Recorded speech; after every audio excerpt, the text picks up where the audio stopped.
Друзья, всем привет! Извините сразу за звук. Звук, конечно, не очень будет в этом видео, потому что везде все шумит. Я, в принципе, не нахожусь сейчас в Украине. Я сейчас улетел отдохнуть в Барселону. И вы, наверное, скажете о том, что Богдан забил на канал, Богдан больше не выпускает новых видеороликов, Богдан вообще обленился. На самом деле нет. Просто я сейчас уехал отдохнуть для того, чтобы реально подумать над тем, какой формат вообще я хочу снимать. Конечно, я приехал на очень мало времени сюда, в Барселону, чисто буквально на выходные, посмотреть, как тут, что здесь. Так вот, я приехал сюда поразмышлять вообще над тем, что я дальше буду делать со своим YouTube-каналом. Потому что каждый день активно подписчики добавляются на мой канал, каждый день растет число просмотров на моем канале, и я хочу подумать над тем, какой формат видео мне дальше снимать. Если вам зайдет это видео, обязательно пишите в комментарии, чтобы я для себя понимал, что я делаю это все не зря, что для меня это моя мотивация, да, если вам нравятся мои ролики. Поэтому, друзья, ставьте пальчики вверх, подписывайтесь на канал и приятного просмотра.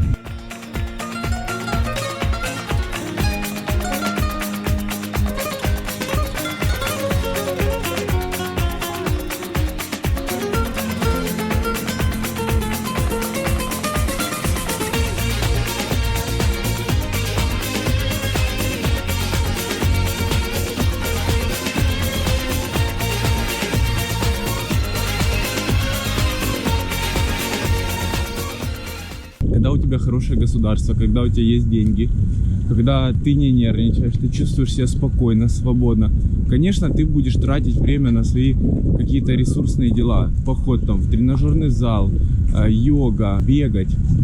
Если у тебя этого нету, если ты постоянно в стрессе, грызешься за каждую копейку, если тебе нечем платить за еду, за какой-то отдых, конечно, ты будешь без настроения, у тебя ничего не будет получаться, ты будешь всех ненавидеть, и ты будешь просто забивать на свою жизнь.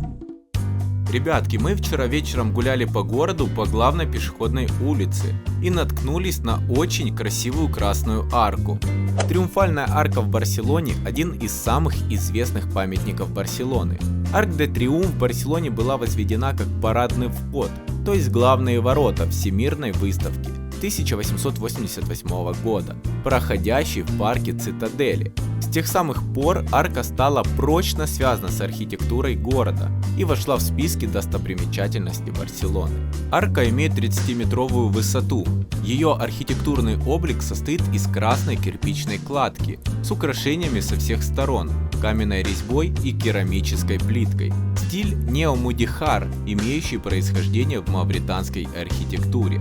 Доступ к арке круглосуточный. Добраться до Триумфальной арки можно пешком из центра Барселоны. Расстояние от площади Каталонии составляет 1 километр. Осмотр Триумфальной арки можно совместить с прогулкой по парку Цитадели и зоопарком Барселоны, посещением раскопок в культурном центре Эль-Борд и прогулками по улочкам старого города Барселоны. Ну что, ребятки, смотрите, значит, пришел я в Макдональдс, чисто проверить, какой у них здесь вообще испанский Макдональдс. Во-первых, пиво. Пиво в Макдональдсе, светлое. Блин, оно офигенное, реально. Оно реально вкусное. Прям вот чуть-чуть с горчинкой, как я люблю, офигенное. Давайте дальше пойдем. Это такое, типа, как меню. И плюс я взял один дабл. Правда, салфетки, как у них валяются, я это не понимаю. Ну ладно, пофиг. Поставим сюда.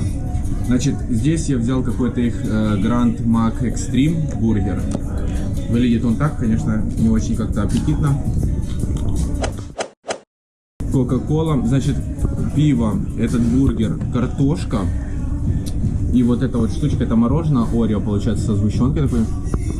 Пахнет вкусно, кстати.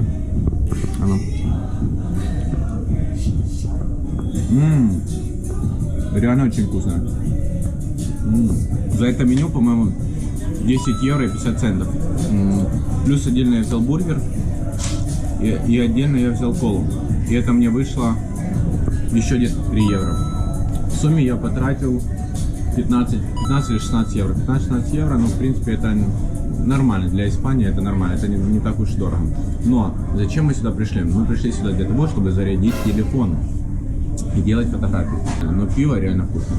Да, и вообще по поводу алкоголя в Испании я хотел бы сказать. Мне кажется, они пьют утром, днем и вечером. Куда ни приди, куда ни посмотри, мужчины и женщины очень сильно любят вино. Но нет, на самом деле не вино. Они любят пиво. Зайдя в любой ресторан, вы увидите из 10 человек, что 8 пьют пиво, а остальные 2 пьют другие напитки. А что любите пить вы? Пишите в комментарии. Так, давайте перейдем к бургеру.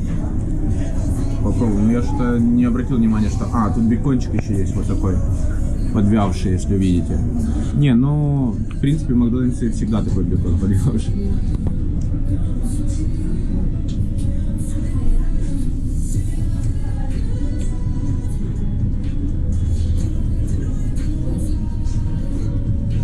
Сразу всеми салфетками. Не, ну бургер неплохой. Я думал, будет хуже, выглядит он хуже, чем на вкус. Есть можно. В общем, в любом случае, друзья, если вы захотите переезжать в Барселону, вы никогда не пропадете, потому что Макдональдс здесь есть, и он здесь недорогой, он здесь дешевый. А еще здесь можно работать Glovo. То есть здесь есть реально курьеры, как у нас в Киеве, Glovo с желтыми рюкзаками, которые ездят и людям делают доставку продуктов из ресторанов, там, еды и там куча всего. Не, я думаю, что вам нужно сделать этот шаг вперед, приехать сюда, начать с нуля. Потому что когда вы приезжаете в Киев, вы тоже с нуля начинаете. Вам тоже нужно новые знакомства, вам нужно заводить друзей, вам нужно искать новую работу. Вы можете не подойти, вам может не подойти. Это, короче, постоянная рутина. А когда вы уже в новой стране, да, языка нету, тяжело. Но зато вы будете что-то делать, вас это будет мотивировать, двигаться вперед. Поэтому на этом видео еще не заканчивается, конечно. Я вообще приехал сюда на один день отдохнуть. Но я вам запишу видео, специально показать, что с Богданом все нормально. Он не забил, да, чуть-чуть где-то там дал слабиночку, потому что до этого видео выпускал часто, постоянно, по-моему, раз в 2 дня, раз в 3 дня. Сейчас чуть-чуть подзабил, но ничего. Мы наверстаем упущенное, я просто сейчас думаю над новым форматом своего канала. Так, друзья, смотрите, значит, сейчас звук хотя бы будет получше. Что я хочу сказать? Я хочу сказать по поводу короны и по поводу всех этих движух в аэропорту. На самом деле это не так стрёмно, как говорят по телевизору. Я очень сильно удивился этому. Я был в Милане, я был в Барселоне. Всем вообще все равно на ковид. Там ты делаешь справки, ты показываешь, что ты не болеешь, там еще какая-то херня. Короче, такое чувство, что люди просто все играют в одну просто какую-то непонятную игру. И они относятся здесь очень просто к этому. Типа, ну ковид есть, да, у тебя как бы проверяют, но тебя даже твое имя не считают, тебе не меряют температуру. Говорили, что закрыта Италия была, да, Милан, типа нельзя выйти. Но мы там натупили, и мы могли вообще выйти из города, просто гулять, и никто бы нам ничего не сказал бы. То есть, хотя у нас транзитный рейс. Транзитный рейс, мы могли просто выйти в Италии и спокойно гулять. То есть мы были возле выхода, у нас даже, мы просто прошли паспортный контроль, мне поставили печать, и передо мной прям был выход в Милан. То есть я мог спокойно выйти, гулять и забить хер на всех, зайти обратно в аэропорт, и ничего бы не было, понимаете? По прилету в Барселону просто прилетели, встретила женщина, говорит, покажите QR-код. Показали QR-код, пошли себе дальше, даже ни паспорт, ничего не смотрели. То есть, поэтому, если вы хотите путешествовать, вы можете просто купить билет на самолет, заполнить анкетку, например, там Барселоны, да, для того, чтобы у вас был QR-код, любую информацию туда написать, они ее не проверяют, и идти себе отдыхать. Друзья, значит, смотрите, какой путь. Мы идем с набережной, проходим парк Цитадели и идем прямо на поезд. А с этого поезда мы попадем на гору Тибидабо. Это самая большая точка Барселоны. Самая большая, точнее небольшая, самая высокая точка Барселоны. И там будет вид на весь город. То есть мы сейчас идем на поезд. С поезда мы будем ехать, пересядем потом на трамвайчик. Это такое мини-путешествие. Мы пересядем на поезд, а с поезда мы потом на фуникулер и прям на гору Тибидабо. И у нас будет там просто, ну, нереальные виды. У нас просто, мы будем видеть всю Барселону. Поэтому, друзья, смотрите, не пропускайте, смотрите видео до конца. Так вот выглядит современное метро. Так, ребят, сейчас мы едем на Тибидабо, на гору. Очень интересно, водитель пошутил, сказал, нахер вам эта гора, лучше поедьте на пляж. Говорит, попейте пивка. Я тоже, как бы, мне тоже это подходит. Но все-таки гора, я бы хотел гору видеть, потому что там открывается вид на всю Барселону.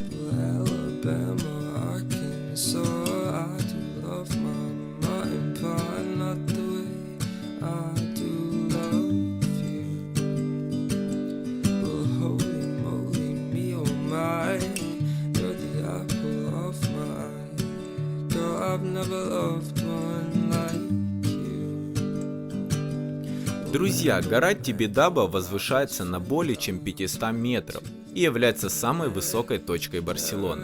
А на ее вершине расположен один из красивейших храмов Испании – храм Святого Сердца, знаменитый возвышающейся статуей Иисуса Христа, обнимающего весь мир. Само название Тибидабо переводится с латинского как «тебе даю» и является словами, взятыми из Евангелия. Друзья, наконец-то мы добрались до горы Тибидабо. И наконец-то мы здесь, но здесь реально очень крутые виды вообще на целую Барселону, на большой огромный город, который постоянно движется, мегаполис. Ребят, сейчас я стою на том месте, где дьявол искушал Иисуса Христа, показывал ему этот вид со словами «я тебе это дам». По преданию, дьявол хотел ввести в соблазн Иисуса, забравшись на вершину и демонстрируя окружающие горы красоты и свою безграничную власть. Все искушения, которым дьявол подвергал Иисуса, в том числе и посещение знаменитой горы, изложены в Священном Писании. Помимо храма на территории комплекса Тибидабо расположились романтические сады, первый в Испании парк аттракционов, телевизионная башня, а также музей механической игрушки, в котором выставлены агрегаты, изготовленные во времена открытия электричества. Кроме колеса обозрения и старомодных каруселей, парк знаменит своим заброшенным отелем, в котором якобы присутствуют призраки. Есть поучительная модель ада, где изображены грешники, терзаемые демонами в гиене огненной. Электровелики офигенная тема тем, что педали практически крутить не нужно. Ты себе один раз крутанул и едешь, кайфуешь. Чисто кайфушечки. Да, друзья, на самом-то деле, если честно, много есть разных идей, что можно для вас снять, что вам показать. Просто на это не хватает времени. Времени очень мало, потому что есть много других дел. Но я буду стараться радовать вас чаще выставлять всякие видосики. И вообще я хочу, чтобы канал перерос вот что-то наподобие влога. Я думаю, что для меня, во-первых, это и легче, и проще, потому что мне проще взять камеру и начать показывать свою жизнь, где я отдыхаю, где я путешествую, что я делаю и тому подобное, чем отдельно брать, ставить камеру, устанавливать, подготавливать материал, текста, давать людям на монтаж. Это все занимает очень много времени. Мне проще взять камеру, потом нарезать кусочками, склепить и вам показать свою жизнь. Но я буду стараться не просто жизнь показывать, я буду стараться вам давать что-то полезное. Чтобы вы понимали, что если вы приедете, например, в Барселону, чтобы вы не потеряете, что вы приедете в Киев, вы знаете, где вам искать работу, куда, в какую сторону вам двигаться. Правда, надо поработать над звуком, как бы видео, я уверен, качество съемки нормальное. Но вот звук в моей GoPro, конечно, он не очень хороший, потому что я не знаю, что за бред в GoPro. Вообще бред, блин. Только спрятал камеру, думаю, надо оставить батарею, чтобы вам показать дальше виды. А здесь, знаете, так красиво. Люди на велосипедах, все отдыхают, тусуются, солнышко. Поехали дальше. Значит, движемся.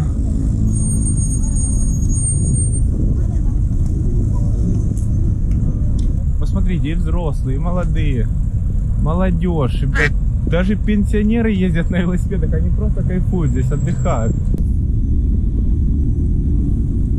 Чем-то город похож на Львов, только он намного больше, и здесь очень много народу. И люди здесь просто, они здесь кайфуют. Релакс такой. Что это за урод? Ну ладно, не урод. Чучело.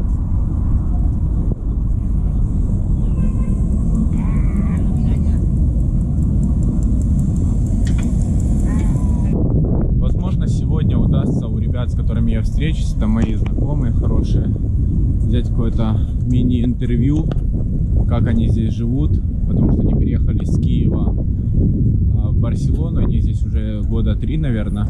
Нравится, мне нравится, с какими сложностями они вообще здесь сталкивались. Если они захотят, они стеснительные, они могут не захотеть, конечно, но посмотрим, я постараюсь. Друзья, вы видите, сколько здесь людей? Просто, я не знаю, где, блядь, какая корона? Скажи мне, пожалуйста. При том, что 99,9% ходят без маски. Так какая маска, какая корона? Посмотрите, сколько людей, это жесть. Друзья, ну что, теперь мы добрались до Саграда Фамилия. Мы находимся здесь прям рядом. Это самое знаменитое здание Барселоны. Видите, какое оно большое?